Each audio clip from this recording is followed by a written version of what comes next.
미생물 사냥꾼 크루이프.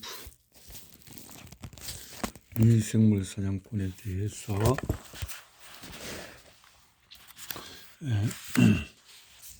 계획에 물려서 고통받는 사람들이 전 세계로부터 울름에 있는 기적을 행하는 사람의 실험실로 몰려들었다. 사람들로 북적이는 실험에서 잠시 동안 연구는 중단되었고, 파스테르와 루와 샴벨령은 여러가지 언어로 말하는 사람들을 분류했다. 20여 개국에서 온 그들은 서투른 발음으로 파스테르, 우리를 구해주세요 라고 말했다. 의사가 아니었던 그는 아이러니컬하게도 자부심을 가지고 이렇게 말하곤 했다. 저희는 화학자일 뿐입니다. 일생을 의사들과 다투던 이 과학자가 사람들의 울부짖음을 듣고 그들을 구했다. 그는 정체 모를 공수병균을 부분적으로 약독화시킨 것을 가지고 이해하기 어렵고 비논리적인 14번의 주사를 놓았고, 그들은 건강하게 자기 나라로 돌아갔다. 러시아의 스모렌스크에서 19일 전에 미친 늑대에게 물린 19명의 농부가 왔다. 그 중에 5은 끔찍하게 몸이 찢겨서 걸을 수조차 없어서 즉시 시립병원으로 이송해야만 했다. 모피 모자를 쓴 이상한 모습의 그들은 파스테르라고 말했다. 그들이 유일한 프랑스의 말이었다. 그때 파리 사람들은 죽을 것이 뻔한 이 늑대에 물린 러시아 사람들에 대한 관심으로 크게 들떠 있었다. 공격을 받은 지 너무 오래됐다. 파스테르와 조수들이 주사를 놓기 시작하자 파리 사람들은 러시아인들에 대한 이야기만 했다. 미친 늑대에게 물리면 공수병에 걸릴 확률이 10중 8이었다. 이 19명의 러시아 사람들 중에서 15명은 분명히 죽을 것이다. 어쩌면 그 사람들 모두가 죽을지도 몰라. 물린 지 2주도 넘었어. 불쌍한 사람들. 그 병이 시작되면 끔찍할 텐데 희망이 없어. 사람들은 이렇게 제달거렸다. 어쩌면 정말로 너무 늦었는지도 몰랐다. 파스텔은 먹지도 자지도 못했다. 그는 무시무시한 위험을 무릅쓰고 백신 주사 접종을 감행했다. 잃어버린 시간을 메우기 위해서 아침 저녁으로 하루에 2번씩 가능한 한 빠르게 14번의 주사를 마쳤다. 드디어 파스테르를 자랑스럽게 여기는 파리 시민들의 외침이 울려 퍼졌다. 프랑스와 전 세계 사람들은 죽을 운명이었던 3사람을 제외한 모든 러시아 사람을 구한 백신을 발명한 파스테르에게 감사를 보냈다. 러시아로 돌아간 그들은 마치 불치병에 걸렸던 사람이 성지에 가서 기적적인 치유를 받은 것처럼 경외심에 가득 찬 환영을 받았다. 러시아 제국의 황제는 파스테르에게 성 안내의 다이몬드 십자가를 보냈다. 또한 어느 날 파스테르 연구소로 불리는 미생물 사냥꾼을 위한 연구실을 파리의 디토가에 짓기 위해 수십만 프랑이 모금되기 시작했다. 전 세계 지구상의 모든 나라에서 돈을 보내왔다. 보통 건 큰 재앙이 닥쳤을 때 갑자기 쏟아지는 자선 헌금과 비슷했다. 모금액은 수백만 프랑에 달했고, 파스테르가 다른 치명적인 미생물을 추적하고 그것에 대항해 싸울 무기를 발명하기 위해 필요할지 모르는 모든 것을 제공할 실험실을 만들기 위한 돈이었다. 실험실이 완성되었다. 그러나 파스테르의 일은 끝났다. 이 승리가 그에게는 너무나 컸다. 쉬지 않고 일했던 40년의 긴장을 뚝 끊어버린 방아쇠 같았는지도 모르겠다. 1895년 그는 파리 외곽 빌레브 레탕의 공수병에 걸린 개들을 두었던 우리 근처에 있던 작은 집에서 소음을 거두었다. 그의 마지막 순간은 독실한 카톨릭 신자의 그것이었고, 항상 그러했듯이 신비주의자로 생을 마감했다. 한 손에는 십자가를 들고 있었고 다른 한 손에는 눈에 띄지 않았지만은 가장 인내심 있고 중요한 동료였던 파스테르 부인의 손이 놓여 있었다. 또한 옆에는 그가 끊임없는 열정으로 덜덜 볶았던 루와 샴벨랑 그리고 다른 연구원들이 있었다. 파스테르가 학대했던 그 충성스러운 사람들, 무엇보다도 그가 영감을 주었던 이들이었다.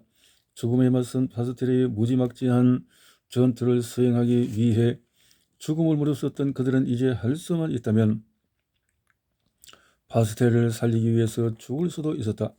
그렇게 인간적이었고 그렇게 열정적이며 불완전했던 미생물 사냥꾼이자 생명의 구원자였던 그는 생을 마감하는 완벽한 순간이었다. 그러나 내가 더 생각하고 싶은 또 하나의 마지막 순간이 있다. 그날은 1892년 파스텔리의 70살 생일이었다. 파리 소르본 대학에서 그에게 경의를 표하고 메달을 수여하기 위해서 큰 행사가 열렸다. 리스터가 참가했고 여러 나라에서 온 유명 인사들이 앉아 있었다. 기빈석의 고관들을 위해서 프랑스의 젊은이들도 보인다. 소르본과 다른 대학 학생들과 고등학생들이었다. 젊은이들은 말로 소리로 장래가 소란스러웠다. 그러나 파스테르가 프랑스 공화국 대통령의 팔에 의지해 다리를 쩔뚝거리며 통로로 들어서는 순간에 갑자기 침묵이 흘렀다. 공화국 수비대의 군악대 연주하는 승리의 행진곡이 울려 퍼졌다. 수천 명의 적을 무찌른 장군이나 영웅을 환영할 때와 마찬가지로 말이다. 외과의 황태자인 리스가 자리에서 일어나 파스텔을 껴안았다.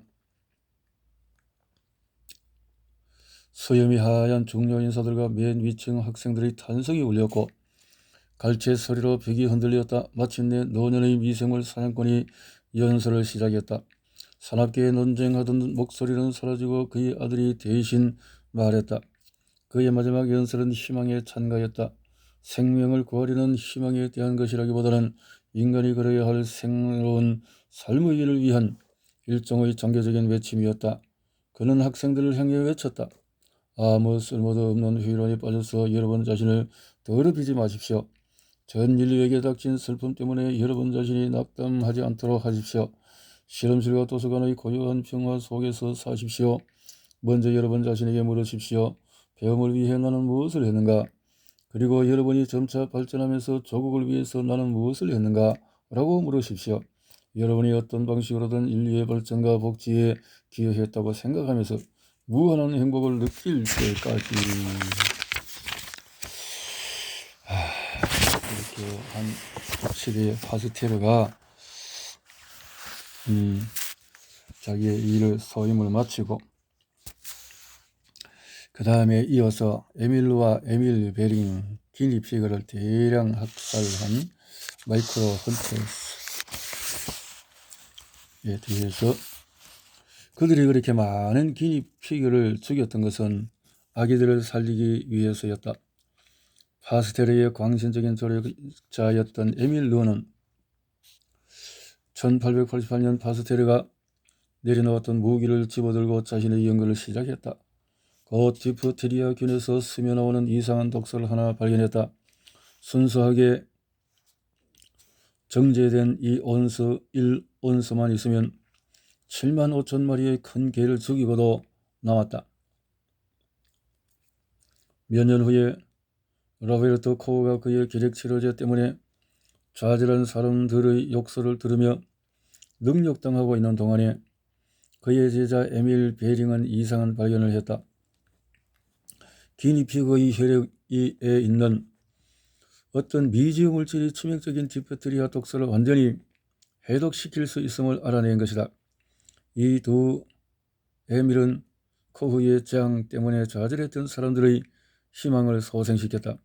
다시 한번 사람들은 잠시 동안이나마 암살자인 미생물을 무해한 작은 애완동물로 바꿀 수 있다고 믿었다. 두 젊은이가 디프테리아 항독소를 발견했다. 그들은 아이들의 생명을 구하기 위해서 그 실험에 필사적으로 매달렸다. 수없이 많은 기니피그를 쫌별나게 도살하면서 항독소를 찾아냈다. 저녁에 오면 그들은 실험실은 창으로 찢기고 화살이 관통한 병사들의 시체가 뒹굴던 옛날의 전쟁터와 같았다. 르는 죽은 동물의 비장을 잔인하게 파헤쳤고 베링은 무지의 어둠 속에서 신들조차 예측하지 못했던 사실에 다가갔다. 훌륭한 실험 결과를 얻기 위해서 두 사람은 매 실험마다 1000번의 실패를 겪어야 했다. 그러다 마침내 디프테리아 항독소를 발견했다. 레플레이의 조심스러운 발견이 없었다면 그들은 성공하지 못했을 것이다. 미생물 사냥꾼이었던 레플레이의 코스염은 너무나 군국주의자다워서 현명을 보려면 소염을 잡아내려야만 했다. 그는 코우가 결핵균을 추적하고 있던 용감한 시대에 코우의 오른팔로 일했다.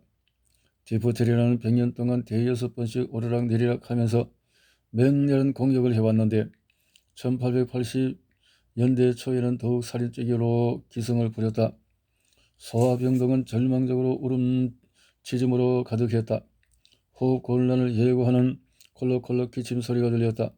줄지어 선 좁은 침대의 하얀 베개 위에는 정체불명의 손이 목을 두르고 있는 파랗게 질린 아이들의 얼굴이 있었다.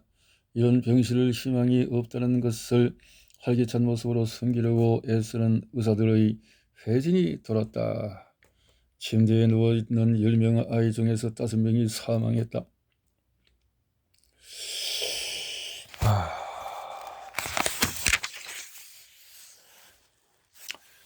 현미경으로 보니 인디안 공공초록생긴 이상한 모양의 간균이 있었다.